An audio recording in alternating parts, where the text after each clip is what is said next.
Hello friends, good morning. स्वागत है आप सभी का हमारे यूट्यूब चैनल लर्नर्स क्लासेस में। हम यहाँ पर सामान्य हिंदी घटना चक्र पूर्वावलोकन जो आरओ एआरओ एग्जाम के लिए इसको पढ़ रहे थे। इसकी पहली वीडियो में हम इसके दो टॉपिक पढ़ चुके हैं, जिसमें पहला टॉपिक विलोम शब्द और दूसरा टॉपिक जो है वाक्य एवं वर्तनी शुद्धि। आज की वीडियो में हम इसमें तीसरा टॉपिक इसका पढ़ेंगे, अनेक शब्दों के लिए जो एक शब्द। तो चलिए शुरू करेंगे। इससे पहले फ्रेंड्स, अगर आपको हमारी ये वीडियो अच्छी लगती है, वीडियो का कंटेंट आपको पसंद आता है, आपके एग्जाम के लिए हेल्पफुल रहता है, तो आप हमारे यूट्यूब चैनल पर पहली बार हैं तो प्लीज़ चैनल को सब्सक्राइब कर लीजिएगा, वीडियो को लाइक कर दीजिएगा एंड शेयर करिए, एंड जो भी आपके सजेशन उसे कमेंट बॉक्स में ज़रूर बताइएगा। चलिए देखते हैं यहाँ पर पहला क्वेश्चन। पहला क्वेश्चन है, जिसका उत्तर देकर खंडन किया गया हो। जिसका उत्तर देकर खंडन किया गया हो, इस वाक्यांश के लिए एक शब्द यदि हमें प्रयोग करना हो तो हम किसका प्रयोग करेंगे? हम प्रयोग करेंगे प्रत्युक्त का। किसका प्रयोग करेंगे? प्रत्युक्त का। यदि जिसका मतलब उत्तर देकर खंडन किया गया हो, उसके लिए यदि एक शब्द का प्रयोग करना है तो हम प्रत्युक्त का प्रयोग करेंगे। और जो है किसी को कही या लिखी हुई बात या मतलब अपनी बुद्धि से प्रसंगानुकूल अर्थ लगाना या स्थिर करना वाक्य के लिए यदि एक शब्द लिखना है तो मतलब प्रयोग करना है तो हम किसका प्रयोग करेंगे? विवृत्ति का। नेक्स्ट देखते हैं नेक्स्ट क्वेश्चन। नेक्स्ट क्वेश्चन है, उत्तर देकर खंडन करना के लिए एक शब्द जो है हम किसका प्रयोग करेंगे? यहाँ पर राइट आंसर हो जाएगा प्रत्युक्त। उत्तर देकर खंडन करना के लिए एक शब्द जो प्रयोग होने वाला है तो किसका करेंगे? प्रत्युक्त का। नेक्स्ट क्वेश्चन है यहाँ पर, अज का अर्थ नहीं है। यहाँ पर बताना है अज का अर्थ नहीं है। ये यूपीपीसीएस के प्रीलिम्स 2021 में अभी पूछा हुआ क्वेश्चन है।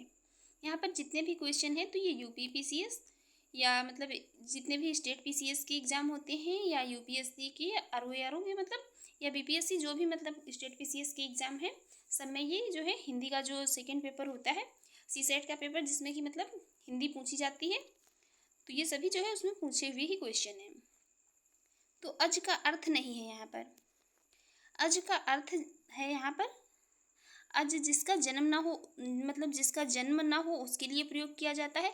दशरथ के पिता के लिए प्रयोग किया जाता है। ब्रह्मा, विष्णु और शिव के लिए अज का प्रयोग किया जाता है, किंतु मोती के लिए जो है अज का प्रयोग नहीं किया जाता है।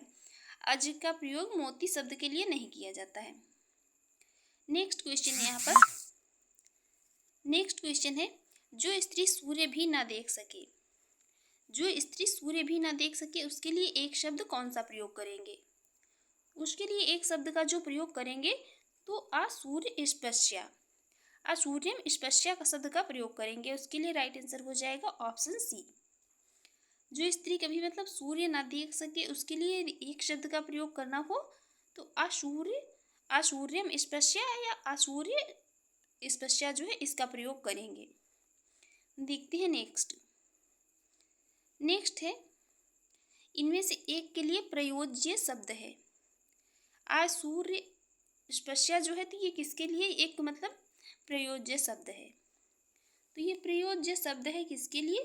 रानीवास में कड़े पर्दे में रहने वाली स्त्री के लिए, या जो स्त्री सूर्य भी ना देख सके, जो स्त्री सूर्य भी ना देख सके। देखेंगे नेक्स्ट। नेक्स्ट है यहाँ पर, अज्ञ का क्या अर्थ है? बताना है अज्ञ का क्या अर्थ है। अज्ञ का अर्थ है जो कुछ भी नहीं जानता हो। अज्ञ का अर्थ है अज्ञ का जो कुछ भी नहीं जानता हो। और जो कुछ भी नहीं जानता हो उसके लिए अज्ञ शब्द का प्रयोग करेंगे। जो सब कुछ जानता हो उसके लिए सर्वज्ञ शब्द का प्रयोग किया जाता है। और जो बहुत थोड़ा जानता हो उसके लिए अल्पज्ञ का प्रयोग किया जाता है। तो ये तीनों शब्दों को याद रखिए, ये अलग अलग शब्दों के लिए जो है अलग अलग वाक्यों के लिए प्रयोग किए जाते हैं। जो कुछ नहीं जानता हो उसके लिए अज्ञ, जो सब कुछ जानता हो उसके लिए सर्वज्ञ, और जो थोड़ा जानता हो उसके लिए क्या? अल्पज्ञ। देखेंगे नेक्स्ट क्वेश्चन। नेक्स्ट क्वेश्चन है, वह कवि जो तत्काल कविता करे के लिए एक शब्द किसका प्रयोग करेंगे? वह कवि जो तत्काल तुरंत कविता करे, तुरंत कविता करे तो उसके लिए प्रयोग करेंगे हम आशु कवि शब्द का प्रयोग किया जाता है। किसका? आशु कवि शब्द का। और महाकवि शब्द जो है तो ये किसके लिए प्रयोग किया जाता है? महाकवि का प्रयोग किया जाता है महान या जो सर्वश्रेष्ठ कवि होते हैं उसके लिए प्रयोग किया जाता है। आप लोग कमेंट बॉक्स में बताइए महाकवि जो है किसको कहा गया है। महाकवि, महाकवि का प्रयोग किया जाता है जो महान या सर्वश्रेष्ठ कवि होता है। नेक्स्ट क्वेश्चन है जिसकी आशा ना की गई हो। जिसकी आशा ना की गई हो के लिए एक उपयुक्त शब्द जो मतलब प्रयोग करना है उसका प्रयोग करेंगे हम। यहाँ पर प्रयोग किया जाता है अप्रत्याशित का। किसका? अप्रत्याशित का। जिसकी आशा ना की गई हो उसके लिए अप्रत्याशित शब्द का प्रयोग किया जाता है। और मतलब आशा से बहुत अधिक या जो आशा से परे हो उसके लिए शब्द जो प्रयोग किया जाता है वो आशातीत कहलाता है। और आशा से बंधा हुआ के लिए जो शब्द प्रयोग किया जाता है वो आशान्वित कहलाता है। और जो आशा के लिए मतलब एक शब्द, आशा के लिए जो एक शब्द होता है तो वो क्या कहलाता है? प्रत्याशा। देखते हैं नेक्स्ट। नेक्स्ट है जिसकी आशा ना की गई हो। वाक्यांश के लिए एक शब्द है। जिसकी आशा ना की गई हो इसके लिए एक शब्द है क्या? अप्रत्याशित। देखते हैं नेक्स्ट।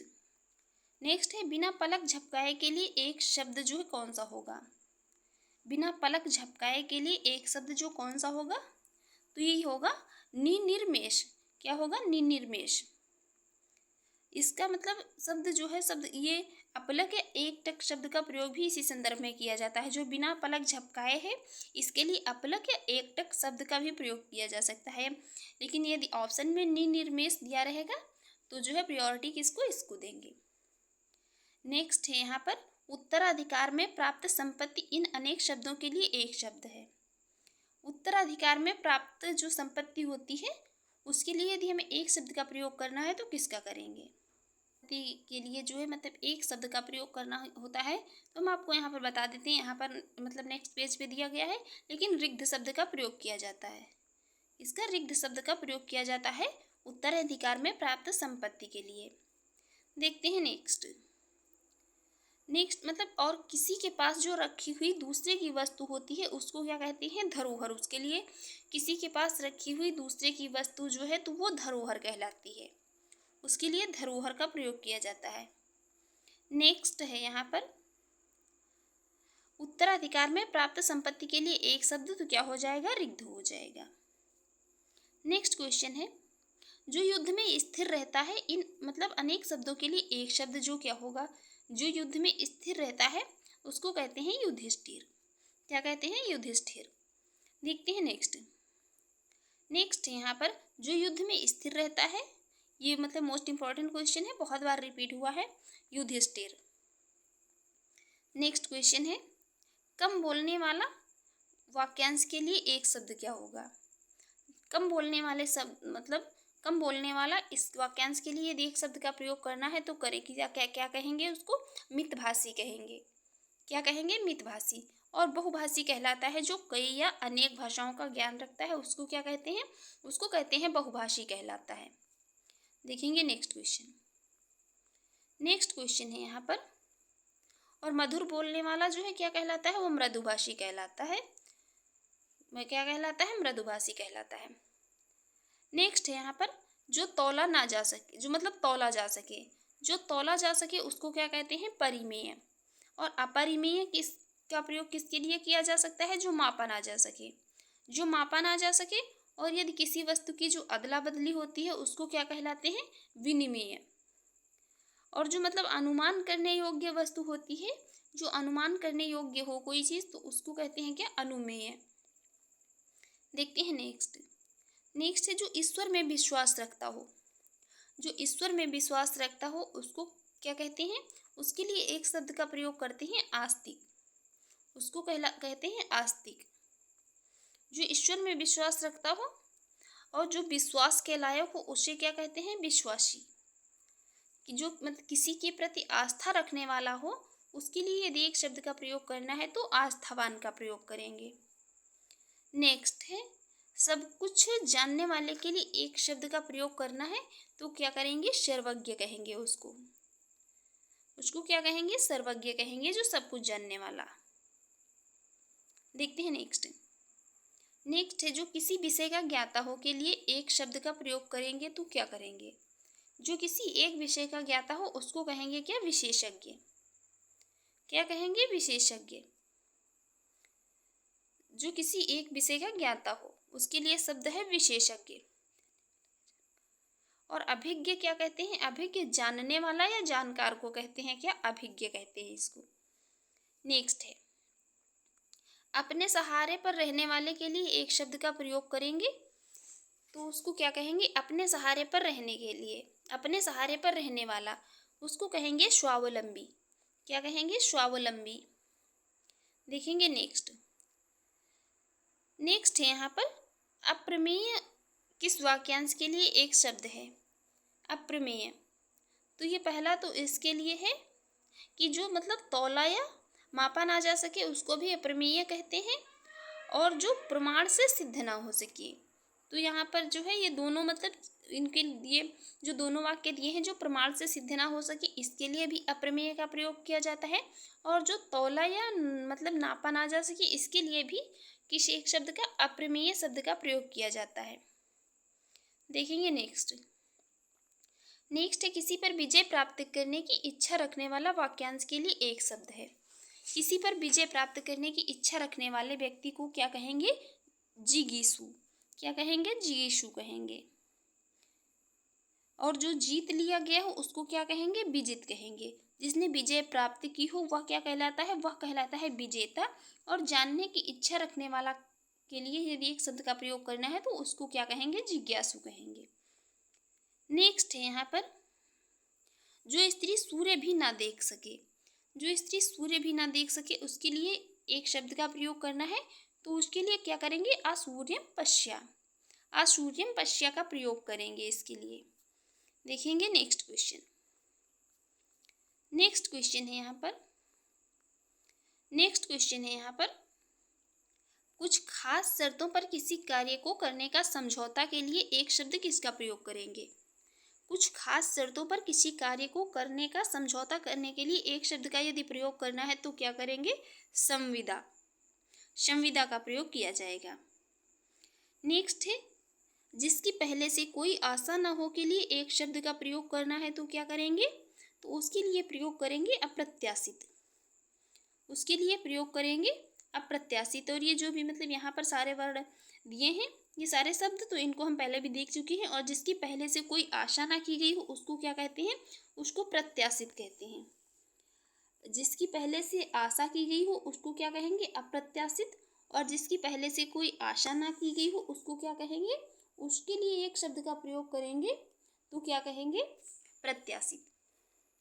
नेक्स्ट है, जिसकी पूर्व से कोई आशा ना हो, तो जिसकी पूर्व से या पहले से कोई आशा ना हो उसको क्या? अप्रत्याशित कहेंगे।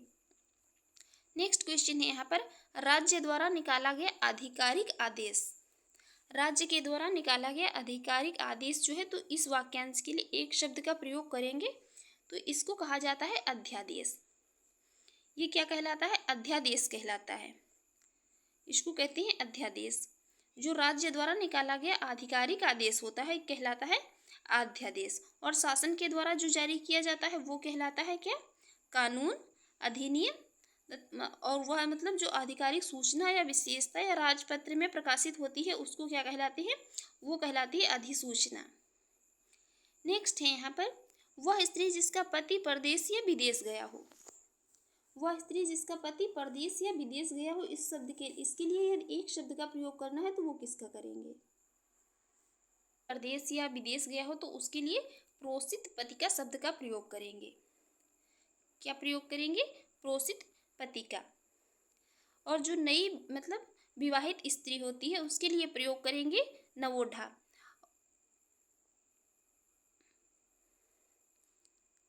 शब्द जो है तो इसके लिए जो प्रयोग मतलब ये किस वाक्यांश के लिए प्रयोग किया जाता है? तो ये किया जाता है जो मतलब जो ऐसी स्त्री जिसका पति मतलब विदेश या परदेश जाने वाला हो और वह अत्यंत उसके वियोग में दुखी हो तो उसके लिए यदि एक शब्द का प्रयोग करना है तो ये करेंगे क्या?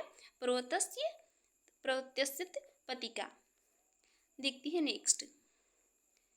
नेक्स्ट, और वह स्त्री मतलब जिसका पति अभी परदेश से लौट आया हो उसके लिए यदि कोई शब्द मतलब एक इस वाक्यांश के लिए एक शब्द का प्रयोग करना है तो वो किया जाएगा क्या? आगत पति का। नेक्स्ट है यहाँ पर क्वेश्चन, पैर से सिर तक वाक्यांश के लिए एक शब्द है। पैर से सिर तक वाक्यांश के लिए एक शब्द है तो है आपाद मस्तक। क्या है? आपाद मस्तक। नेक्स्ट है यहाँ पर, अनुचित बात के लिए आग्रह करने वाला वाक्यांश के लिए एक शब्द क्या होगा? अनुचित बात के लिए आग्रह करने वाला वाक्यांश के लिए एक शब्द जो है क्या होगा? एक शब्द का प्रयोग करेंगे दुराग्रही। अनुचित बात के लिए आग्रह करने वाले वाक्य के लिए यदि एक शब्द का प्रयोग करना है तो उसके करेंगे दुराग्रही। देखते हैं नेक्स्ट यहाँ पर अनेक शब्दों के लिए एक शब्द के जो नीचे लिखे वाक्यों में कौन सा यहाँ पर विकल्प बताना है गलत है। तो जंगल की आग को जो है क्या दावानल कहा जाता है, और समुद्र की आग जो होती है तो उसको बड़वानल कहा जाता है, और पेट की आग जो है तो ये जठराग्नि कहलाती है। बाकी आदि से अंत तक जो है तो ये अनंत नहीं कहलाता है, इसलिए राइट आंसर हो जाएगा कौन सा? Option D. आदि से अंत तक के लिए एक शब्द का जिस प्रयोग किया जाता है तो ये आद्योपांत का किया जाता है। किसका? आद्योपांत का। और यदि अनंत शब्द जो है तो ये इसका प्रयोग किया जाता है किसके लिए? जिसका कोई अंत ना हो तो उसको कहते हैं क्या? अनंत। देखेंगे नेक्स्ट क्वेश्चन है ये अपनी विवाहित स्त्री से उत्पन्न पुत्र। अपनी विवाहित स्त्री से उत्पन्न पुत्र जो है तो इसके लिए एक शब्द का प्रयोग करना है तो क्या कहेंगे? औरस। क्या कहेंगे? औरस। वह शिशु या जीव जो मतलब खेड़ी में लिटा हुआ या पैदा हो उसको क्या कहलाते हैं? कहते हैं उसको कहलाता है जरायुज। देखती है नेक्स्ट। और गोद ली हुई संतान जो है तो ये क्या कहलाती है? दत्तक कहलाती है। गोद ली हुई संतान को क्या कहा जाता है? दत्तक। नेक्स्ट है जो ज्ञात इतिहास से पहले का हो। जो ज्ञात इतिहास से पहले का हो उसके लिए एक शब्द का प्रयोग करना है तो उसके लिए प्रयोग किया जाएगा किसका? प्रागैतिहासिक का। किसका? प्रागैतिहासिक का। देखते हैं नेक्स्ट। और जो इतिहास से संबंधित हो वो उसके लिए एक शब्द का प्रयोग करना है इस वाक्य के लिए तो उसको ऐतिहासिक कहेंगे। नेक्स्ट है यहाँ पर जो अचानक आंखों से ओझल हो गया हो, इस वाक्यांश के लिए एक शब्द का प्रयोग करना है तो करेंगे किसका? अंतर्धान का। अंतर्धान। जो अचानक आंखों से ओझल हो गया हो। नेक्स्ट है यहाँ पर जो बाएं हाथ से सधा हुआ हो इसके लिए प्रयोग करना है एक शब्द का तो किसका करेंगे? एक शब्द का प्रयोग करना है तो करेंगे सव्यसाची का। जो बाएं हाथ से सधा हुआ है उसको क्या कहेंगे? सव्यसाची। जो बाएं हाथ से सधा है उसको कहेंगे सव्यसाची। और जो बाएं रास्ते पर चले इसके लिए एक शब्द का प्रयोग करना है तो उसको कहेंगे क्या? वामपंथी। क्या कहेंगे? और जिसके पाड़ी हाथ में वज्र हो उसको कहेंगे वज्रपाणी। और जिसके हाथ या पाड़ी में क्या वीणा हो उसको कहेंगे क्या? वीणापाणी। देखेंगे नेक्स्ट क्वेश्चन यहाँ पर मोक्ष की इच्छा करने वाला इस वाक्यांश के लिए जो है एक शब्द का प्रयोग करेंगे तो उसको क्या कहेंगे? मोक्ष की इच्छा पाने वाला। मोक्ष की इच्छा करने वाला इसके लिए शब्द प्रयोग करेंगे तितीर्षु। क्या करेंगे? ये तितीर्षु। तितीर्षु शब्द का प्रयोग किया जाएगा मोक्ष की मोक्ष पाने की इच्छा करने वाले के लिए।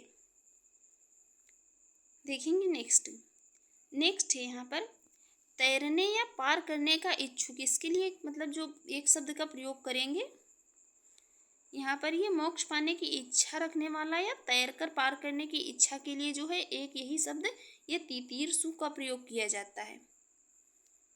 तो जो तैरकर या पार कर तैरने या पार करने का पार होने का इच्छुक जो है तो इसके लिए एक शब्द का प्रयोग करेंगे तो तितीर्षु का करेंगे। नेक्स्ट है जिसका निवारण अत्यंत कष्ट से किया जा सके। जिसका निवारण अत्यंत कष्ट से किया जा सके के लिए एक शब्द का प्रयोग करना है तो क्या करेंगे? दुर्निवार। क्या उसको कहेंगे? दुर्निवार। नेक्स्ट है कान के नीचे लटकता हुआ कोमल भाग। कान के नीचे जो लटकता हुआ कोमल भाग है उसके लिए एक शब्द का प्रयोग करना है तो उसको क्या कहेंगे? उसको कहते हैं कर्णपाली। कान का जो नीचे लटकता हुआ भाग होता है कोमल भाग उसको क्या कहते हैं? कर्णपाली कहते हैं। और ये कर्णफूल जो है तो कान में पहनने वाला एक प्रकार का आभूषण होता है, ये कर्णफूल कहलाता है। नेक्स्ट है जो पान करने योग्य नहीं है इसके लिए एक शब्द का प्रयोग करेंगे वो करेंगे किसका? अपेय का। जो पान करने योग्य नहीं है, मतलब पीने योग्य नहीं है, तो उसके लिए एक शब्द का प्रयोग किया जाएगा, किसका? अपेय का।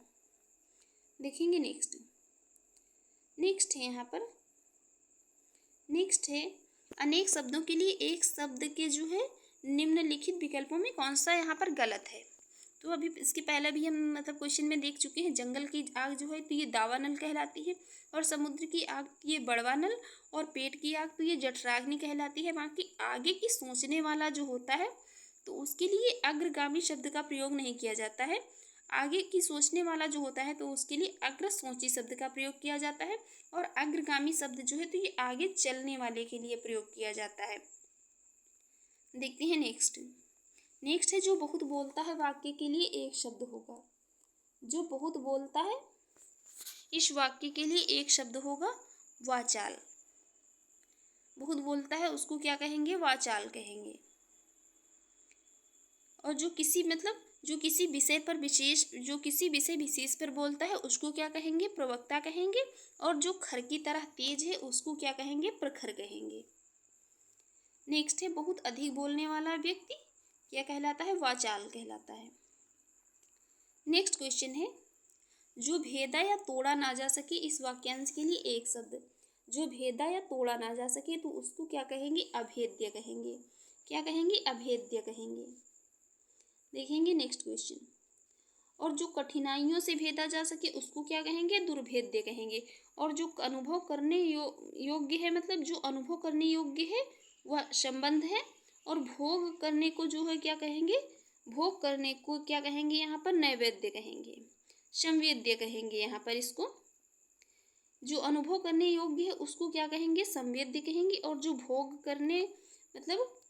भोग करने योग्य है उसको क्या कहेंगे? नैवेद्य कहेंगे।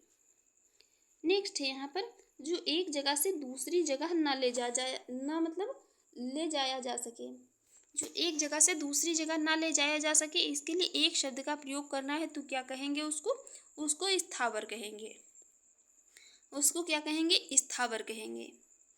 और जहाँ मतलब खाना सदैव मुफ्त में दिया जाता है इसके लिए एक शब्द का प्रयोग करना है तो इसको क्या कहेंगे? सदाव्रत कहेंगे। क्या कहेंगे? सदाव्रत। नेक्स्ट है जिसका शत्रु जन्मा ही ना हो के लिए एक शब्द का प्रयोग करना है तो ये इसको क्या कहेंगे? जिसका शत्रु जन्मा ही ना हो तो उसको कहेंगे अजात शत्रु। अजात शत्रु। आप लोग कमेंट बॉक्स में बताइए अजात शत्रु जो मतलब थे हिस्ट्री में तो ये किस जो है वंश से मतलब संबंधित थे? अजात शत्रु। नेक्स्ट है यहाँ और जिसका शत्रु जन्मा ही ना हो उसको क्या कहेंगे? अजात शत्रु। जिसको मतलब जीतने वाला कोई शत्रु पैदा ना हुआ हो, जिसको कोई जीतने वाला शत्रु पैदा ना हुआ हो उसके लिए एक शब्द का प्रयोग करना है तो क्या करेंगे? अजात शत्रु का। और जिसका जन्म ही ना हुआ हो उसको क्या कहती हैं? अजन्मा। और जिस पर आक्रमण हो उसके लिए क्या कहती हैं? आक्रांत। और जिसे जीता ना जा सके उसके लिए एक शब्द का प्रयोग किया जाएगा अजेय। नेक्स्ट है यहाँ पर जिसका कोई शत्रु पैदा ही ना हो। जिसका कोई शत्रु पैदा ही ना हुआ हो इसके लिए एक शब्द का प्रयोग करना है तो इसको क्या कहेंगे? अजात शत्रु। नेक्स्ट है यहाँ पर जिसे जीता ना जा सके उसको क्या कहेंगे? अजेय कहेंगे। जिसको जीता ना जा सके उसको अजेय कहेंगे। नेक्स्ट है यहाँ पर जिसे पराजित ना किया जा सके। जिसे पराजित ना किया जा सके उसको क्या कहेंगे? अपराजेय। उसके लिए यदि एक शब्द का कोई प्रयोग करना है इस वाक्यांश के लिए तो उसके लिए करेंगे अपराजेय। नेक्स्ट है यहाँ पर जिसका कोई शत्रु नहीं जन्मा है तो जिसका कोई शत्रु नहीं जन्मा है उसको कहेंगे अजात शत्रु। ठीक है। नेक्स्ट है जिसका कोई शत्रु पैदा ना हुआ हो तो उसको क्या कहेंगे? अजात शत्रु। ये वाला याद रखिए, बहुत बार मतलब रिपीट हो रहा है, इंपॉर्टेंट है। नेक्स्ट है अपना मंतव्य साधने वाले के लिए एक शब्द का प्रयोग करेंगे तो उसको क्या कहेंगे? अपना मंतव्य साधने वाले के लिए उसको कहेंगे स्वार्थी। नेक्स्ट है यहाँ पर जिसका उच्चारण ना किया गया हो के लिए एक शब्द क्या होगा? जिसका उच्चारण ना किया गया हो तो उसको कहेंगे अनुच्चरित। क्या कहेंगे? अनुच्चरित। नेक्स्ट है यहाँ पर खोज करने वाला इस वाक्यांश के लिए एक शब्द क्या होगा? खोज करने वाला इस वाक्यांश के लिए एक शब्द का यदि प्रयोग किया जाएगा तो उसको क्या कहेंगे? अन्वेषक। क्या कहेंगे? अन्वेषक कहेंगे। और जिसकी उपमा ना हो इस वाक्यांश को क्या कहेंगे? अनुपम कहेंगे। और निवेश करने वाला जो है तो उसके लिए एक शब्द का प्रयोग किया जाएगा तो उसको क्या कहेंगे? निवेशक कहेंगे। नेक्स्ट है यहाँ पर, वह कन्या जिसके साथ विवाह का वचन दिया गया हो के लिए एक शब्द का प्रयोग करना है तो क्या करेंगे? वह कन्या जिसके साथ विवाह का वचन दिया गया हो, वाग्दत्ता। क्या कहेंगे उसको? वाग्दत्ता कहेंगे। और कन्या का विवाह मतलब कर देने की, वचन देने की रस्म को क्या कहा जाता है? इसको वाग्दान कहा जाता है। और मौन अथवा ये वचनबद्ध को क्या कहा जाता है? वाग्बद्ध कहा जाता है। और वाक चतुर जो है या वाग्दग्ध जो है इसको कहते हैं। देखते हैं नेक्स्ट है, मदिरा पीने का प्याला के लिए एक शब्द का प्रयोग किया जाता है। ये किस शब्द का प्रयोग किया जाएगा? मदिरा पीने का प्याला। तो मदिरा पीने का जो प्याला होता है उसको क्या कहते हैं? चषक कहते हैं। उसको क्या कहते हैं? चषक कहते हैं। चषक का अर्थ जो है होता है नेत्र अथवा आँख। नेक्स्ट है, जो स्त्री के वशीभूत है के लिए एक शब्द का प्रयोग करना है तो इसको क्या कहेंगे? इसको कहेंगे स्त्रैण। क्या कहेंगे? स्त्रैण। स्त्रीण का अर्थ जो है यहाँ पर होता है जनखा, जनाना, मेहरा, स्त्रीत्वपूर्ण। ये सभी मतलब किसके? स्त्रीण के पर्यायवाची हैं। मेहरा शब्द का प्रयोग जो है ऐसे पुरुष के लिए भी मतलब किया जाता है जो अपनी स्त्री के बस में होता है। स्त्री के वशीभूत के लिए स्त्रीण शब्द का जो है प्रयोग किया जाता है। और त्रियावसी शब्द से भी जो है स्त्री के वशीभूत का अर्थ निर्गत होता है। देखते हैं नेक्स्ट है यहाँ पर, जो जोता बोया ना गया हो तो उसको क्या कहेंगे? जो जोता बोया ना गया हो, जो भूमि मतलब जोती बोई ना गई हो उसको क्या कहेंगे? आकृषित कहेंगे। आकृषित कहेंगे उसको। और जिस जमीन में मतलब उत्पन्न करने की शक्ति नहीं होती है उसको क्या कहते हैं? ऊसर कहते हैं। नेक्स्ट है, सब कुछ खाने वाले के लिए एक शब्द का प्रयोग किया जाता है तो उसको क्या कहेंगे? उसको कहते हैं सर्वाहारी। जो सब कुछ खाता है उसको क्या कहते हैं? सर्वाहारी। और जो सब कुछ भक्षण करने वाला होता है उसको क्या कहेंगे? सर्वभक्षी कहेंगे। और जो सब कुछ ग्रहण कर लेता है उसको कहते हैं सर्वग्राही। नेक्स्ट है यहाँ पर, वह समारोह जिसमें गुरुकुल के स्नातकों को विद्याध्ययन करने के उपरांत विदाई दी जाती है, इसके लिए एक शब्द का प्रयोग करना है तो इसके लिए एक शब्द का प्रयोग किया जाएगा समावर्तन का। क्या कहेंगे? समावर्तन कहेंगे। नेक्स्ट है यहाँ पर, प्रतिपदा का उपयुक्त अर्थ क्या है? प्रतिपदा का उपयुक्त अर्थ जो है यहाँ पर क्या है? पक्ष की पहली तिथि। पक्ष की जो पहली तिथि होती है इसको क्या कहते हैं? प्रतिपदा कहते हैं। और मास मतलब किसी महीने की जो 11वीं तिथि होती है इसको क्या कहते हैं? एकादशी कहते हैं। और जो माह की मतलब 30वीं तिथि या शुक्ल पक्ष की 15वीं तिथि होती है इसको क्या कहते हैं? इसको पूर्णिमा कहते हैं।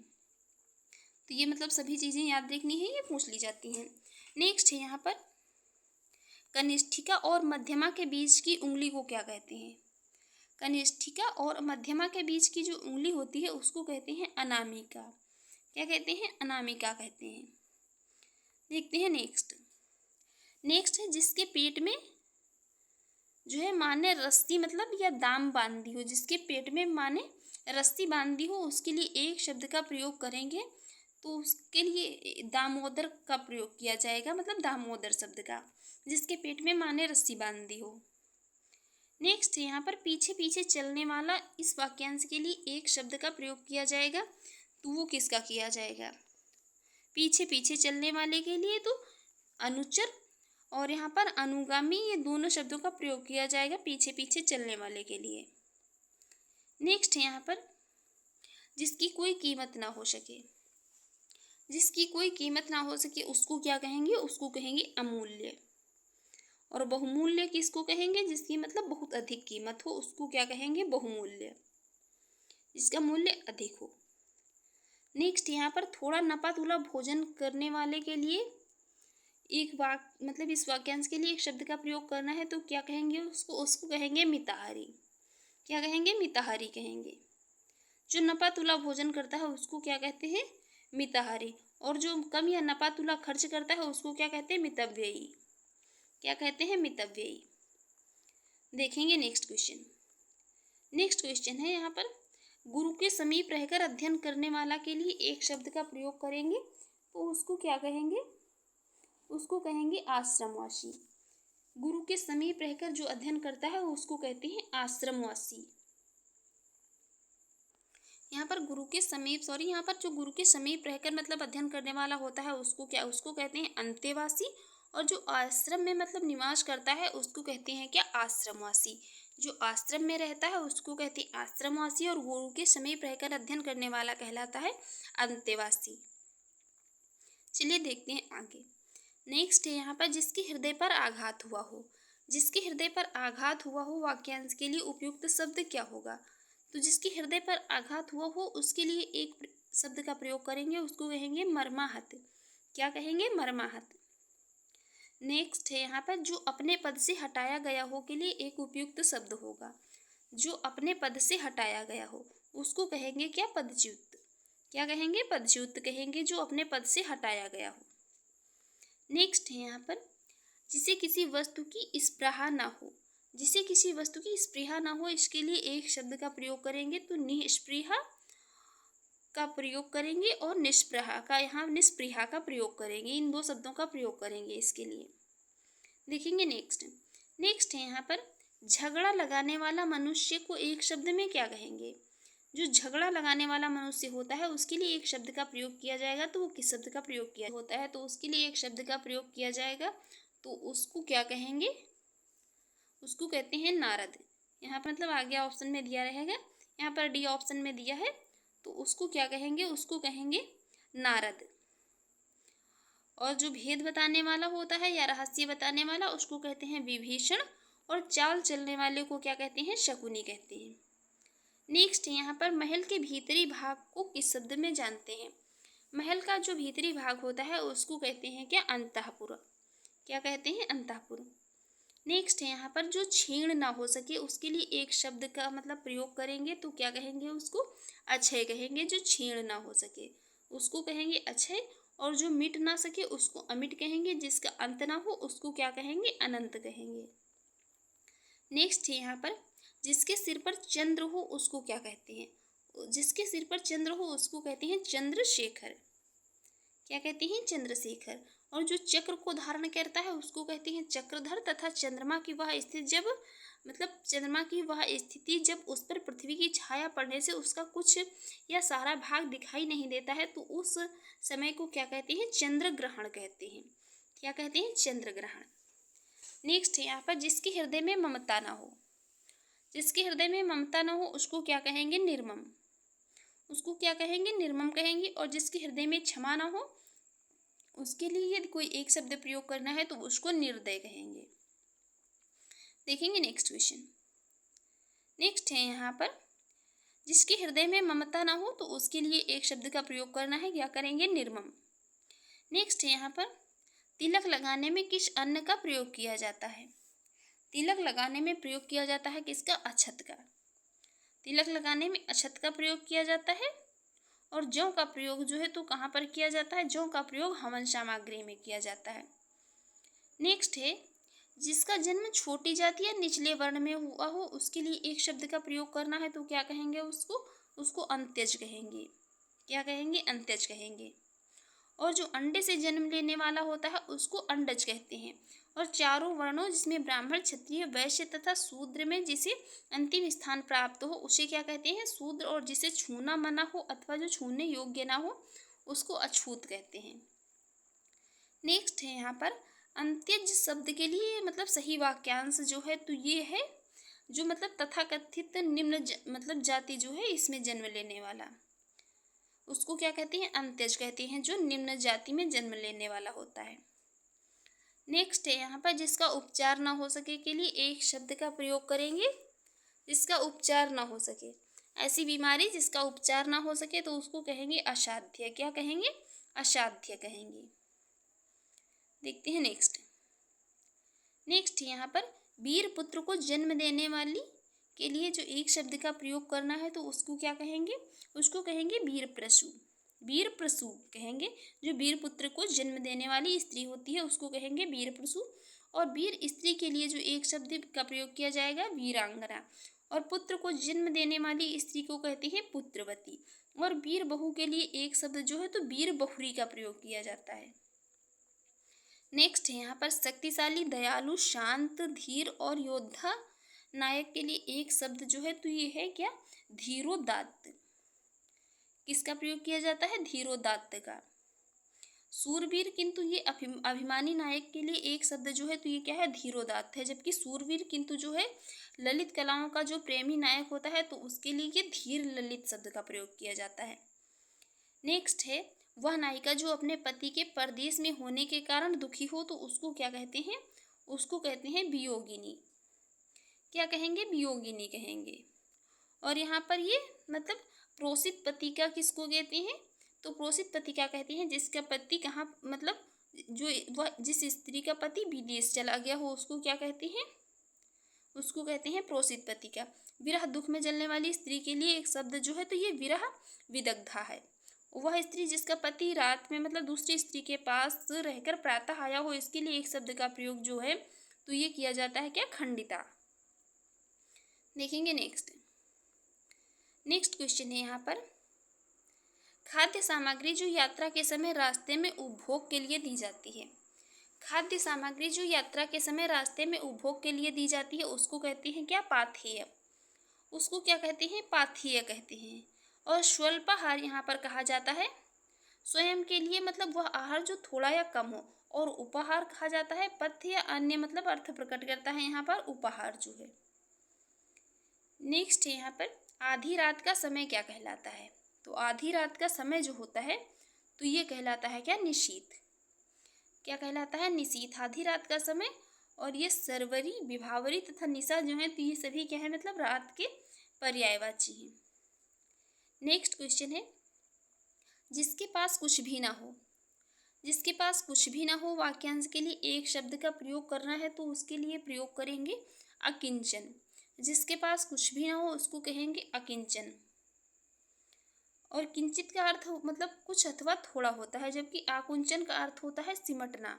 और अलभ्य जो है मतलब कहते हैं जिससे प्राप्त ना किया जा सके, उसको कहते हैं अलभ्य। नेक्स्ट है, जिसके पास कुछ ना हो उसको क्या कहते हैं, तो उसको कहते हैं अकिंचन। जिसके पास कुछ ना हो उसको क्या कहेंगे, अकिंचन कहेंगे। नेक्स्ट क्वेश्चन है यहाँ पर, जिसे बुलाया ना गया हो। जिसे बुलाया ना गया हो तो उसके लिए एक शब्द मतलब प्रयोग होगा तो होगा क्या, अनाहूत। क्या होगा, अनाहूत। जिसको बुलाया ना गया हो उसको क्या कहेंगे, अनाहूत। नेक्स्ट यहाँ पर, मोक्ष की इच्छा रखने वालों को क्या कहेंगे, मोक्ष की इच्छा रखने वाले को कहते हैं मुमुक्षु। क्या कहते हैं, मुमुक्षु। नेक्स्ट क्वेश्चन, और यहाँ पर योग करने वाले को क्या कहते हैं, योगी कहते हैं। जबकि तप में लीन रहने वाले को क्या कहेंगे, तपस्वी कहेंगे। और काम से मुक्ति व्यक्ति को क्या कहते हैं, मुक्ति वाले व्यक्ति को कहेंगे मुक्ति कामी। नेक्स्ट यहाँ पर, मोक्ष की कामना करने वाले व्यक्ति को क्या कहेंगे, तो कहेंगे मुमुक्षु। नेक्स्ट क्वेश्चन है यहाँ पर, रंगमंच के पर्दे के पीछे का वह मतलब पीछे का स्थान कहा जाता है। रंगमंच के पर्दे के पीछे का स्थान क्या कहलाता है, तो उसको कहलाते हैं नेपथ्य। क्या कहलाता है, नेपथ्य। रंगमंच के पर्दे का पीछे का स्थान जो है तो नेपथ्य कहा जाता है। पृष्ठभूमि मंच पृष्ठ तथा ये गुम्य मंच, इस संदर्भ में ये जो है कोई भी यहाँ पर सही नहीं है। नेक्स्ट क्वेश्चन है यहाँ पर, हवन में जलाने वाली लकड़ी के लिए शुद्ध शब्द जो है तो इसका किसका प्रयोग किया जाएगा, हवन में जलाने वाली लकड़ी के लिए, तो उसको कहते हैं शमिधा। क्या कहेंगे, शमिधा कहेंगे हवन में जलाने वाली लकड़ी को। देखेंगे नेक्स्ट क्वेश्चन। नेक्स्ट क्वेश्चन है यहाँ पर, दिशाएं ही जिनका वस्त्र हैं। दिशाएं ही जिनका वस्त्र हैं उनको क्या कहेंगे, दिगंबर। उनको कहेंगे दिगंबर। और जो श्वेत वस्त्र धारण करते हैं उनको क्या कहते हैं, श्वेतांबर। आप लोग कमेंट बॉक्स में बताएं दिगंबर और श्वेतांबर जो है तो ये किस धर्म से संबंधित थे। और दिक्पाल का अर्थ होता है दिशा का स्वामी। पैगंबर दूत को कहते हैं। नेक्स्ट है, जिसका जन्म कन्या के गर्भ से हुआ हो। इंपॉर्टेंट है, पूछा जा सकता है। जिसका जन्म कन्या के गर्भ से हुआ हो उसको कहते हैं कानीन। क्या कहते हैं, कानीन। और वन में लगने वाली आग उसको क्या कहेंगे? दावाग्नि। क्या कहते हैं? दावाग्नि कहते हैं। वन में लगने वाली आग को दावाग्नि, और वणवाग्नि जो है तो ये समुद्र में लगने वाली आग को कहते हैं क्या? वणवाग्नि। और विरह के लिए जो मतलब विरह की आग को कहते हैं क्या? विरहाग्नि। और पेट की आग जो है तो इसको क्या कहते हैं? जठराग्नि। पेट की अग्नि के लिए एक शब्द का प्रयोग किया जाता है तो उसको कहते हैं क्या? जठराग्नि। क्या कहेंगे? जठराग्नि। जो हमेशा रहने वाला होता है उसको क्या कहते हैं? जो हमेशा रहने वाला है तो उसके लिए एक शब्द का प्रयोग करेंगे तो किस शब्द का करेंगे? उसको कहते हैं क्या? शाश्वत कहते हैं। उसको कहते हैं शाश्वत। तो फ्रेंड्स, आज की वीडियो में हमने यहाँ पर 105 नंबर तक क्वेश्चन तक मतलब कर लिए हैं। नेक्स्ट वीडियो में हम इसके आगे क्वेश्चन करेंगे। तो फ्रेंड्स, आज की हमारी वीडियो अगर आपको अच्छी लगी हो, आपके एग्जाम के लिए हेल्पफुल रही हो, तो आप हमारे यूट्यूब चैनल पर पहली बार है तो चैनल को सब्सक्राइब कर लीजिएगा, वीडियो को लाइक कर दीजिएगा एंड शेयर करिए। जो भी आपके सजेशन हो उसे कमेंट बॉक्स में ज़रूर बताइएगा। Thanks for watching.